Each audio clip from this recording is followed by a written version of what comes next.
नमस्कार मित्रांनो, मनोरंजन विश्वातून एक दुःखद आणि धक्कादायक वृत्त समोर आलेलं असून एका सुप्रसिद्ध कलाकाराची अचानक आज सकाळी प्राणज्योत मालवलेली आहे. पाहूया संपूर्ण बातमी. तत्पूर्वी आपण जर तारांगण या मराठी यूट्यूब चॅनलला सबस्क्राईब केलं नसेल तर नक्की सबस्क्राईब करा. सुप्रसिद्ध अभिनेते बिप्लब दासगुप्ता यांचे वयाच्या 75व्या वर्षी निधन झालेले आहे.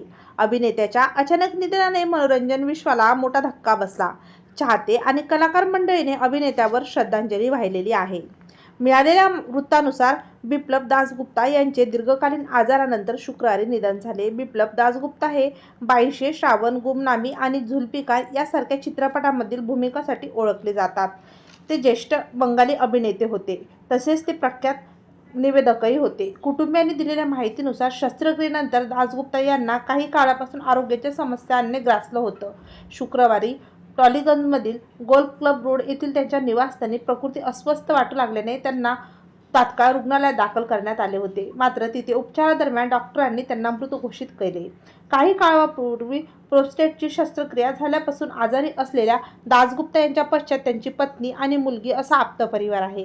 दासगुप्ता यांनी केमिस्ट्री, माशी, जोगोमाया अँड चेकमेट, बासेपुकुर, खून खराबी यासारख्या टीव्ही मालिकांमध्ये देखील काम केले. अभिनयाने मोठी लोकप्रियता मिळवलेली आहे. बिप्लब दासगुप्ता हे बंगाली चित्रपट आणि टीव्हीचे एक सुप्रसिद्ध अभिनेते म्हणून ओळखले जात होते.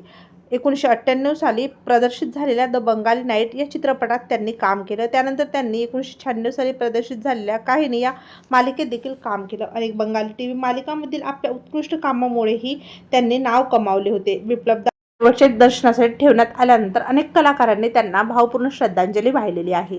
तेव्हा मित्रांनो, आपल्या तारांगण या यूट्यूब चॅनलतर्फे अभिनेते बिप्लब दासगुप्ता यांना भावपूर्ण श्रद्धांजली.